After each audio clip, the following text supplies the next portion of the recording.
Hello, welcome back to SC Classics. Can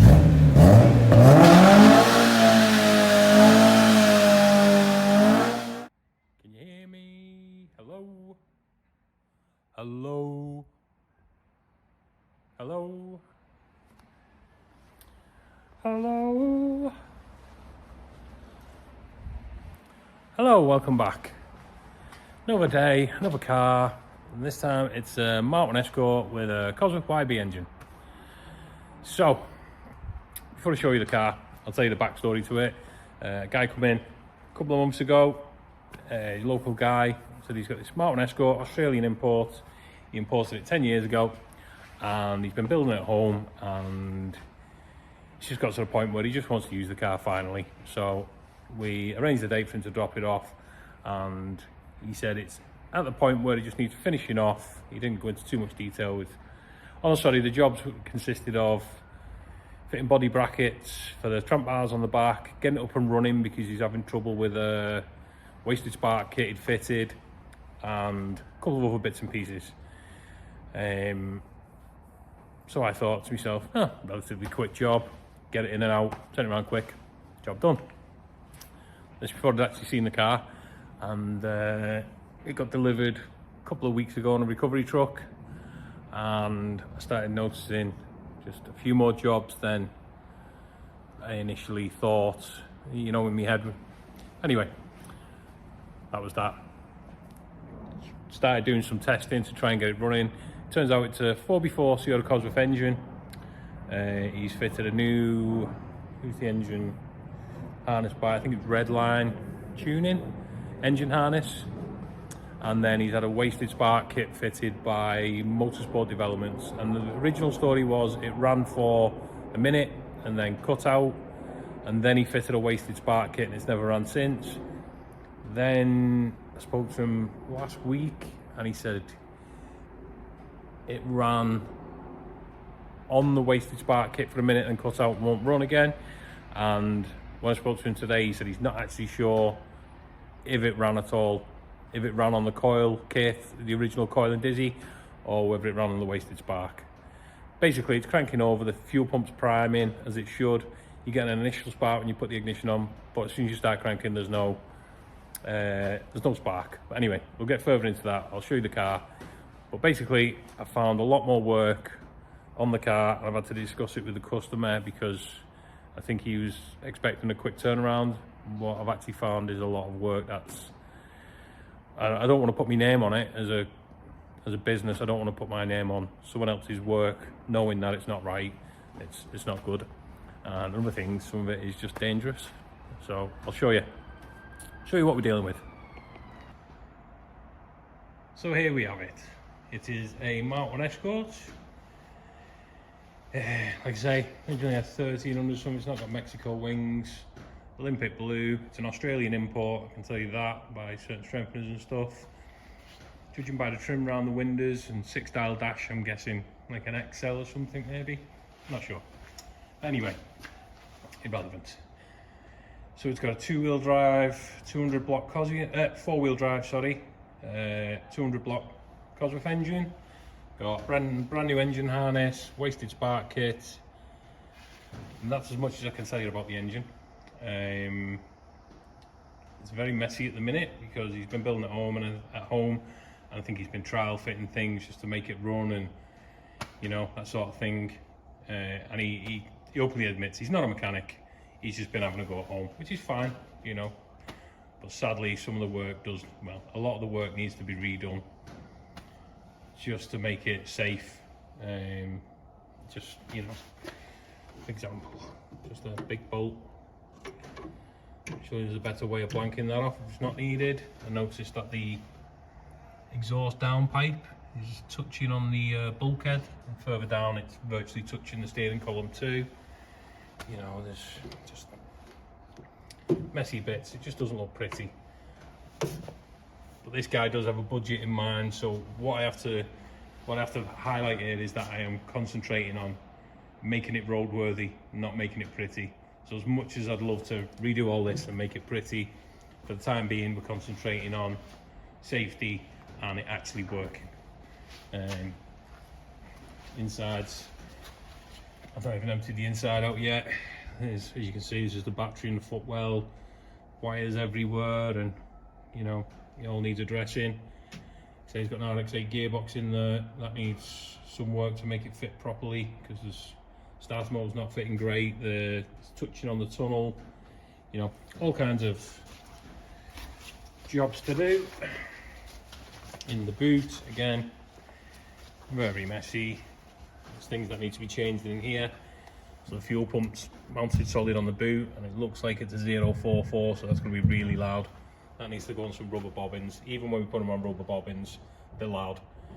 Fuel filter is just hanging around, and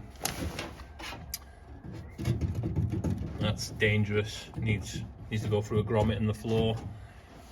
Also, you'll notice it's just got a high pressure pump, and being a turbo car, it needs an external swirl pot. It hasn't got a swirl pot on the tank, but it will need an external swirl pot and a lift pump to stop it suffering from fuel starvation. There's a battery tray in the boot, so that's where the battery will go. We need to do run some cables and stuff. It's got a bias pedal box for some reason. It's got a servo in here too. You don't really, as a rule, you don't put a servo on a bias car because it splits. Well, so anyway, that's a completely different subject. What I've noticed underneath, which I'll show you in a minute. Well, first of all, I got the front wheels off it and noticed it's on Group 4 studs. There's one snapped flush with the hub, so that's going to have to be removed and extracted. I'll get the car up anyway and show you the rest of the issues that I've found. No, I'm not doing this just to try and knock the customer's work, but I do need to. This is a good portfolio of the work that I do with these cars, so the owner can then look over the videos and know exactly the problems I've come across, the work I've had to do. You know, I'm not just taking him for a ride and just trying to milk him for money. It's just my job, I've got to do it. So this is a good way of logging all the work that I've done. The customer can see it. Hopefully he'll be happy. But what I'll do is I'll get the car up in the air and I'll show you some of the issues I found underneath, and there's quite a few. So, underneath, so straight away we got lots of wire hanging down. Again, he said it's all temporary, but it's all going to have to be addressed. There's wires on here. The engine's touching on the steering rack. I don't know if you can spot it, but the steering rack's, because he's fitted the two-wheel drive Cosworth sump, he's had to cut the cross member back, and now the welds are, I don't know if they're touching or close. Anyway, that'll have to be investigated. The gearbox, he's cut some out, which is perfectly normal for a RX-8 gearbox. Cut the casing, but it looks like he's not cut enough, so that's probably going to touch. Make for a nasty drive. As I said, the exhaust downpipe is touching on the bulkhead. I don't know if you can spot that, but I think it's touching on the column. That's going to have to be addressed. It is mounted virtually solid to the floor. It's a big 3-inch pipe, so it's always going to be a pain running it under the mountain Escort nice and low, but that is not the way to do it. So that needs addressing. Fuel lines. So again, I'm not knocking him, it's probably just temporary, but the rubbing on the cross member up here. We've got this billet clamp which is just the wrong size and loose, and some P-clips here, so that's holding it. That's not too bad, it's just at the front. But then here, the cable tied up against this ridge and not ideal. Loose, and then at the back, I have spoken to him about this and he said this was temporary, but thank God it didn't run, because it's actually sat on the tailpipe, and then we've got this big joiner right beside the tailpipe, so that needs addressing. He asked me to fit the body bracket. He said the trunk bar brackets were already fitted to the axle case, I just needed to fit the body brackets. Now the problem is, trunk bar brackets are in the wrong place. So anyone knows an Escort knows they should be on top to stop the axle loading up. So now they're going to have to be chopped off. What I'll do is put the body brackets in first, cut these off, load the axle up so it's sat at height, then tack them on and, you know, weld them all on properly. Another problem I found, he said it's on rear disc conversion, it needs brake pipes making up, which, yeah, definitely. And the caliper is touching on the wheel. I don't know if you can spot that. There's a line all the way around the wheel where the caliper's touching. That's going to have to be addressed. This exhaust needs some work. This hanger needs alternate. I think this is a Toyota Cosworth back box. Really, it doesn't fit, but the problem is he's already cut the back panel out for it. So yeah, this is what I'm dealing with. There's just so many different issues I need to go through, and this is just, you know, scratching the surface. I'm sure I'm going to find many more. The first one I've come across is this brake pipe's routed as it should, flexi down and into here. It's got a bias pedal box, so he's going into the cab with them, perfectly fine. And then we go to this side, and he's made the brake pipe for the caliper the opposite. So this one now comes down, the flexi goes up, and I know it'll work, but it definitely needs, for me, I'm going to change that so it matches the other side. I think we need to put some proper split pins in here. Yeah, make sure they're tight, split pin them. I've noticed that the discs have no locking tabs on them, so we're going to have to pull that apart, put some locking tabs on, remove this snap stud, and then start remaking the brake pipes for this side. That's what I'm going to tackle today anyway. I'm going to crack on with that. Again, need some split pins, needs locking tabs on the discs. So it's just got plain washers behind it, I think. So that's not safe. Last thing you need is a 300 brake horse, because looking at it, it's on green injectors and stuff. It's got a chip in it, so green injectors usually means stage 3, which is about 300 brake horse. You don't want a 300 brake horse Escort with discs that could potentially fall off. Yeah, say its starter motor needs some work. Plus it's not engaging properly, there's seems to be wires everywhere. Yeah, lots and lots of little jobs. So that's what I'm on with. I'm going to spend a day on this, just going through some bits and pieces. But either way, it needs brakes. So might as well crack on with them, spanner check everything, fit some locking tabs, you know, just work on one corner at a time, make it safe. So that's where we're up to. I did actually have to have a discussion with the customer about this, because we never discussed the budget or how long it would take and stuff like that.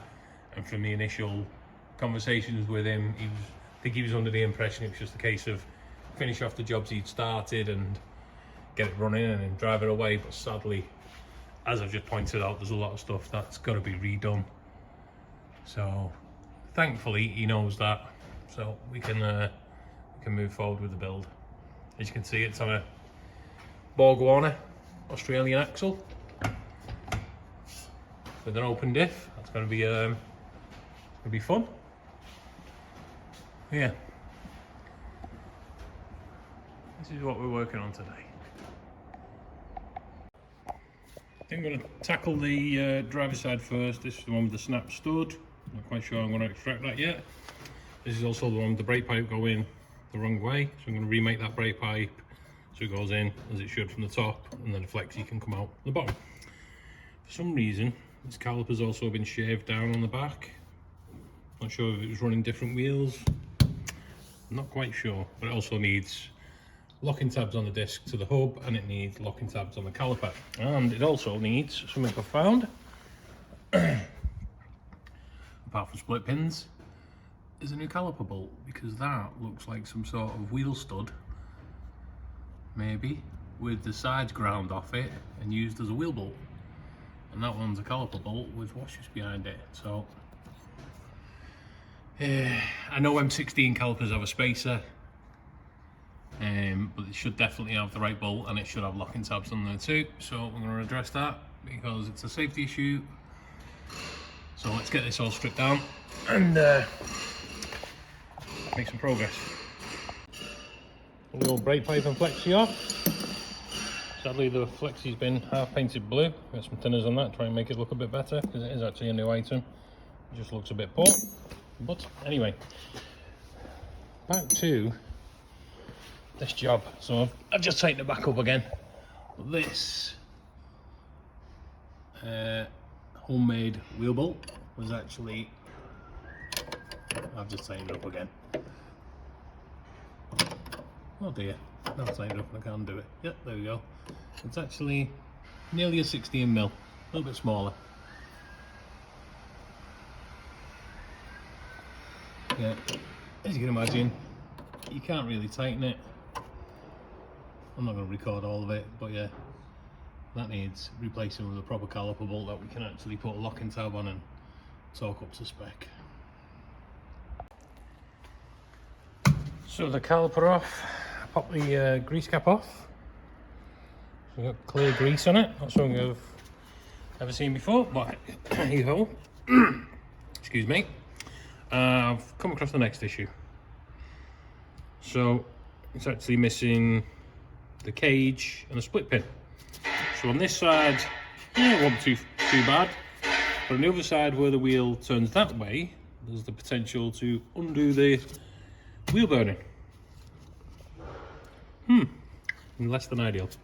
And I can't work out why. There should actually be a hole in the stub axle.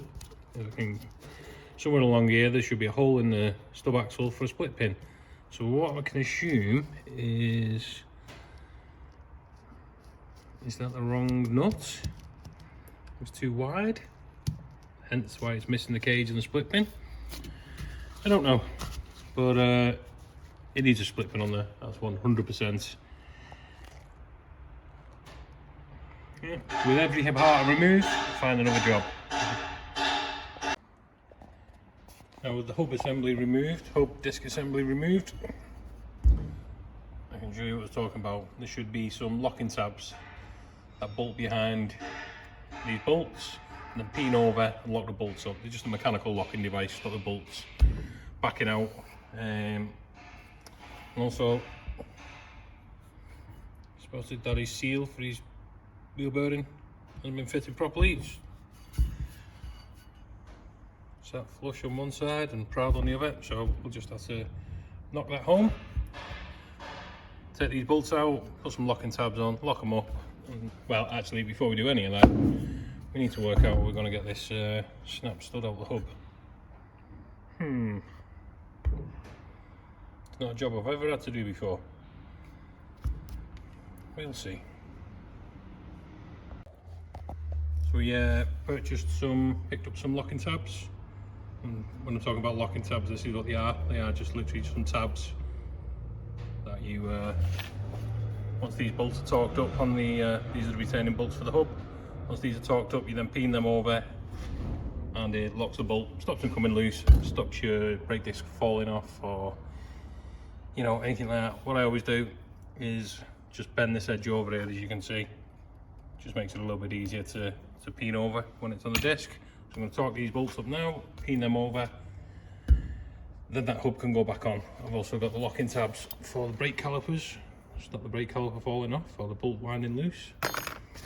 So yeah, that'll be one job ticked off. I couldn't get a new stud, so I'll have to order one of them. That'll be here next week, but pretty straightforward. Knock that in, tighten the nuts up on it. But for the time being, I can get that locked up and I can get the hub refitted. There you have it, one little job done. Torqued up to 30 pound-foot and locked up, so that hub can now go back on. So, next problem. As I said, when I was stripping it down, there was no bearing cage and split pin. When we refer to a bearing cage, that's what we're referring to. That goes on. And usually a split pin goes through one of them holes, through a hole in the stub axle. And there is a hole in the stub axle. Move my finger out of the way, stupid. But sadly, you can't see it. It's actually back here, which is a problem I've never ever come across before. This looks to be an original nut. This there's no reason why this doesn't work. So a little bit of a head scratchy through on this. Don't know if they've used a different stub axle on the gas golds or I'm not sure. I'm gonna have to do a bit of digging on that. Anyway, can't get a split pin in for the time being, and I need a group 4 stud for this, but I need to work out, speak to the customer, see where he got them from, so it's a matching one. Otherwise I'll have to change, I think it's just the fronts, I'll have to change 8 instead of just 1. So hopefully he can remember where he bought them from and we can buy the exact same one. Calipers on. Something that I did notice was the bleed nipple was actually in here. I didn't realise when I was removing the pipe, but you put the pipe in this one and the bleed nipple in this one, which wouldn't work. Obviously the bleed nipple has to go at the highest point. So swap that round. I need to make a pipe from here to here. Oh, also I put proper caliper bolts in now. So it had one caliper bolt. Well, I said it was a caliper bolt. It was a bolt with a shank on it, but the shank was a lot smaller than the hole, so it had room to move around. And the bottom bolt, well, that was not a bolt, it was a stud with 2 sides, ground off. So as you can see, the locking tab's on there. It's not torqued up and it's not got the locking tab bent yet, just in case the caliper has to come back off again. I know the discs shouldn't have to come off the hub, so that's fine, that's all locked up, but I'll leave these ones till the very last minute. We've got some split pins instead of rivets. I also cleaned up the brake holes best I could. It's not perfect, but it's better, and it's mounted in the correct orientation in the strut. So I was going to move on and I was going to make some brake pipes for the front. Now he sent over a big drum with some copper pipe in there, which yes, I hate using. If anyone knows me, they know I hate copper pipe, but these other pipes are made in it and we're trying to keep costs down. He's got a budget as ever, so I'm going to have to remake it in his copper so it matches the rest and I don't have to remake the full car. Now he's also sent over a big tub with all the fittings in, so I'm going to come through the tub, and this is the same fitting he's used on the other side. It's the female. And notice the problem. Well, try screwing it on. If anyone knows the difference in metric and imperial, they will screw onto each other, but they're loose, they won't tighten up. Just thought, right, okay, fair enough, that's the wrong fitting for it. But they're the only female fittings he's got. So I thought I'd come around this side and check. And it's the same fitting. And as you can see, it's on an angle. And that's because they'll screw on, but when you tighten them up, they kick to one side and they won't seal. So sadly, this brake pipe now has to be remade, because that is, I think he's got imperial brake flexes and metric fittings, or vice versa. So another setback. So this one that I thought was already done is now going to have to be binned and remade because it's got the wrong fitting on the end of it. I'm not 100% sure yet, but looking at the way that fitting's angled, I don't know if you can see it on there, it's actually kicking back. Yeah, it's the wrong fitting, and I hope it hasn't damaged the threads on the flexi, otherwise I'll need a new one of them too. The joys of taking on an unfinished build. I just hope the customer actually gets to see this so he knows what I'm up against, what I'm dealing with, and I'm not just pulling his leg. So that is, next job is now find some correct fittings for it, which I've got boxes of them, so that shouldn't be a problem, and make up the correct pipe for this side, order some bits, do some research on the hub nut and why it won't, my split pin won't fit, get myself a group 4 wheel stud, yeah, and then that'll be this corner all but finished. Oh, split pin and a roll bar. I was right, these are Mark 1 Imperial flexes, so 3/8 UNF, and the fittings he's been using are metric, so it would have been from Mark 2 Escort M10 B 1.0. So although it's screw on there, it will never tighten down properly, and it certainly will not hold brake pressure. So thankfully I've got the correct fittings, so it now means I have to remake both front brake lines. It's not a problem, it's not the end of the world, but it's just another job I wasn't intending on doing. New day on the Mark 1 Escort. We'll have to find the name for this one, but anyway, Just as I predicted, with this brake pipe on the passenger side, that's a metric fitting onto an Imperial pipe when it focuses. So although it looked like it tightened down, it really hadn't. And also when I removed it, I noticed, I can just do it, if the camera can see it, the pipe's cracked, and that would have been because this wasn't threading properly and kicking over to one side and damaged the floor. So that wouldn't have sealed anyway. So that has to be remade, no biggie. While I was in there, I checked this brake pipe.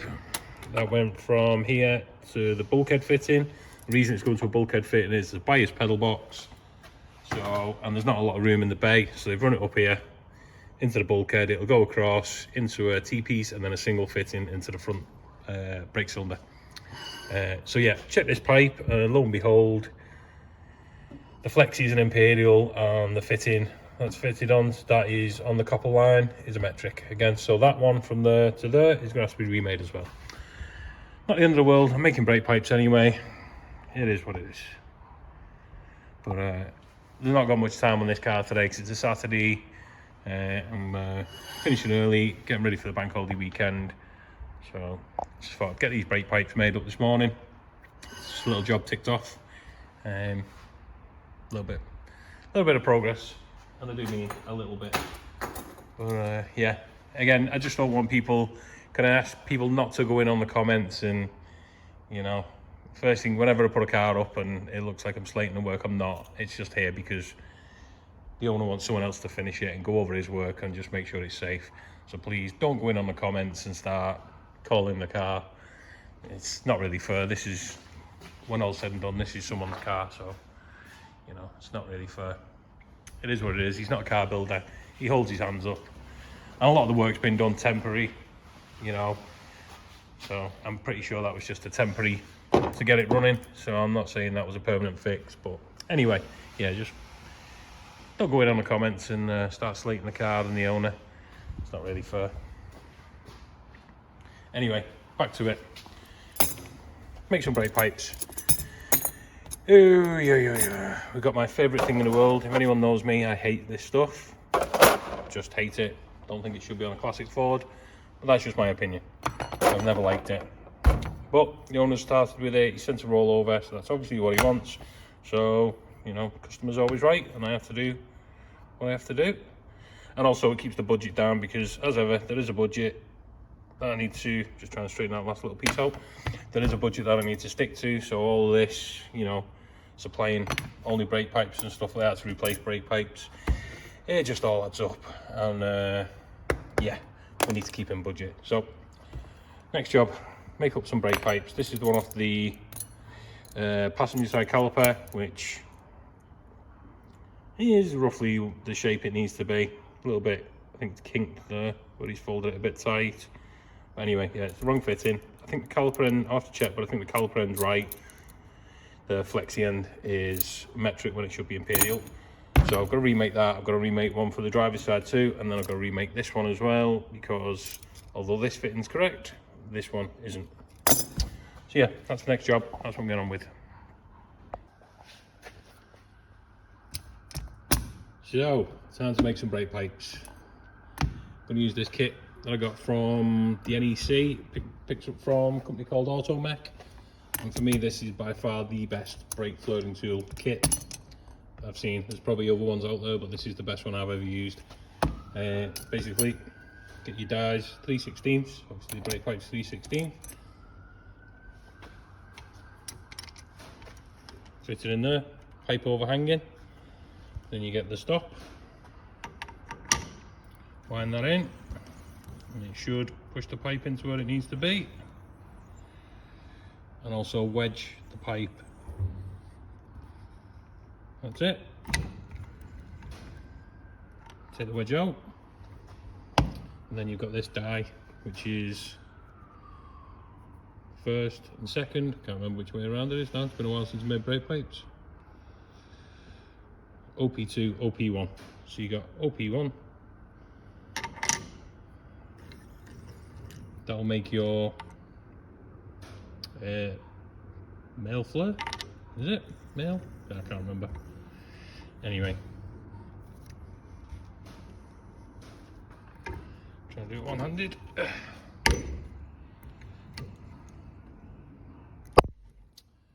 little bit more. Easier than done one-handed this.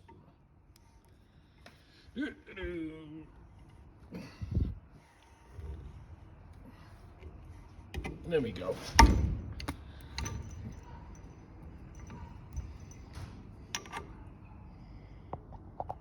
Hard to see in there now, but you can see. So that's one, and then we flip it over. The camera will focus on it. And then we send in OP2. Press that. And all being well, that should be the correct flow. Now this is the problem I always have. Try and get it back out again.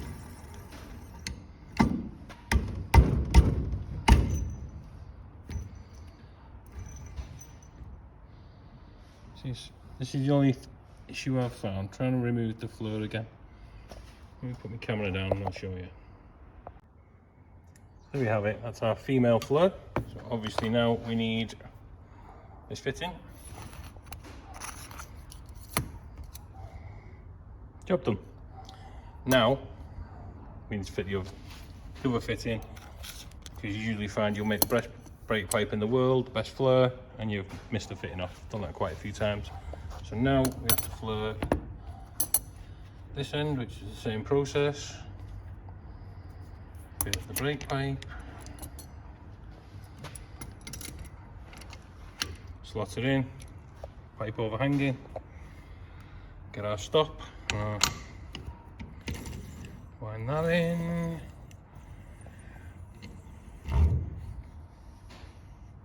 So that's wedged in now. Obviously, again, check, make sure your fitting's on there. It seems obvious, but the amount of times I've done this, you'd be surprised.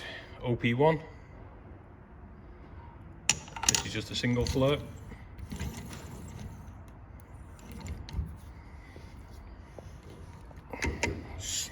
So tricky when I'm holding a phone. Ugh. Seems to have bottomed out there.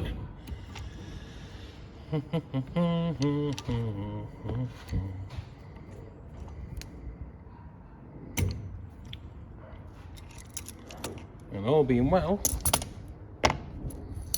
ta-da! One brake pipe made. Should do the job. One more to do, and then we can start bending them and fit them to the car. Got them two both bent, nothing really to it. I don't use a pipe bender or anything, I just bend it by hand. All fits nice, it's now nice and secure, both ends. So that's two brake pipes out the way, at least I know they're right. And I'll need to remake this one from here to here, because that fitting was metric, should be imperial. I'll have to check that's fitting size, because that's a bulkhead fitting, and then remake that one. And make one for this side too, because actually this hasn't got a bulkhead fitting in it yet. I need to drill that hole lower down because he's put it in that rib there. We won't be able to get a pipe through. And then drill a hole, put a flexi in there, make a pipe from there to there. And I've just got a steel splinter. Ow. Must have been a bit of swath down there from something. Nice. Oh, what is it with me, steel splinters? Anyway, yeah, so that's the next job. Remake this pipe. That's that one remade. I didn't bother filming it. It's basically the same process as what I've just done, only a slightly different fitting. I think that was a 7/16 fitting for the bulkhead, imperial, and again imperial fitting down here. So now they all tighten up properly. Well, that fitting is not tight in the bulkhead, but we can come back to that. I'll just leave it loose. You can sort that. This one all tightens up nice, so happy with that. But now I'm going to have to pull the caliper off, pull the hub off, and again fit some locking tabs on the disc and hub because it hasn't got them. I'm pretty sure I want to pull this off there'll be no split pin on the bearing as well. And we also need to put locking tabs on the caliper. But that'll be for next week because it's cracking on. I want to end up this video. I'll tell you, get some things sorted out and lock up for the bank holiday weekend. But there'll be more content coming on this soon. I have done a bit of work off camera on it, trying to get it running because there's an issue with no spark. I think I mentioned it earlier in the video. I'm gonna have to do some digging into that. I might have to send the ECU away and have it checked. Maybe send it to Motorsport Development who did the wasted spark kit and have it checked, see if they can find any problems with it. The other option is maybe try and find someone else with a green label level 8 SAF Cosy with a wasted spark, which is going to be tricky I suppose, and maybe try the ECU on that. Anyway, that's down the road. I want to concentrate on some of the safety issues first before I get it running, but it is something I need to address. Something else I want to talk to you about is the other builds that you would have seen in other videos. The Mark II Fiesta XR2, Frank, the Resto Mod Capri, and Scarlett Red Escort. So obviously, while I was doing the M3, these cars never got touched. The idea with the M3 was to get it in.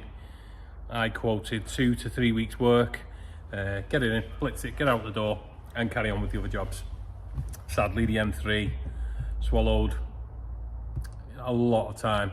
It took a lot longer than expected. So sadly, the other projects have sat untouched. And I brought this car in thinking this was like a little job to fill in while I'm working around these, because as a business, I can't just have these long-term big jobs. I have to have the little jobs coming through the door as well to pay bills, to keep things moving. So I'm not just prioritizing this. I'll keep them all moving. So the next week I'm back in. I've done a little bit on this week just to get a feel for the car and see what's going on. Next week I'm going to start working my way through the projects. A couple of days on the Fiesta, a couple of days on Frank, a couple of days on Scarlett, just to keep everything moving. I have got some more parts ready for the fabrication on Scarlett, you know, dry sump tank, seat cross members. I need to make a surround for the sequential gear stick, and once that's done I can pull the engine and gearbox out and get the tunnel welding finished off, get underneath and do any welding I need to do, and then start prepping the interior for paint. And once that's done, I can finally start building that car, which is good. The black XR2, I was sort of holding off on. I know I need to finish the front end up. That's not a big job. It's, you know, the little bits of welding on the inner wing on the passenger side, and I need the battery tray, front panel and wings. That's the front end complete. That's relatively easy. Sadly, the driver's rear quarter has been replaced a long time ago. Virtually everywhere where the quarter's been welded to the car has rotted out. You know, the arch, the inner arch, the back panel, the top of the rear quarter, even down the door where the door seal goes. So I've been holding out, hoping to get an off-cut of a car, and thankfully I might have got it. I went to see Graham at GS Classic Forge yesterday because he's got 2 Mark II Fiestas in at the minute. He's got a left-hand drive XR2, which I was hoping to be able to take the off-cut off that, because it's obvious it's going to get cut up. It's a left-hand drive. Sadly, the driver's rear quarter and inner arch and stuff is just as bad as what I've got here. But he's also got like a little 1.1 with the Z-Tech and stuff in it, and he's trying to sell it as a complete car, but sadly no takers on it. Well, it's not sad for me because it means the car will be getting stripped. I want to check the driver's rear quarter. Excuse me. It's in really good condition. It's ideal. When I spoke to him, he's happy for me to cut out the rear quarter, inner rear arch all in one, so it'll just make repairing the XR2 so much better. It'll make a nice job of it. So I'm holding out for that rear quarter. Hopefully everything falls into place and I can go over and cut it up, and then I can crack on with getting the rear quarter on that and make that solid, because that's probably the biggest job left on that car. And as for Frank, I've got my panels ready to go, I've got lots of parts ready to go. It's just having the time to get to it. So like I say, over the next couple of weeks there'll be bits of content on Scarlett, Frank and the XR2. So lots of Ford content coming soon. Thanks for holding out. I know the BMW wasn't your thing, but you know, I have to do these jobs in between, keep things moving, keep the keep the money coming in and getting bills paid. But yeah, for the foreseeable future, we're back to classic Fords. So thanks for holding on, thanks for waiting, thanks for watching. See you in the next video.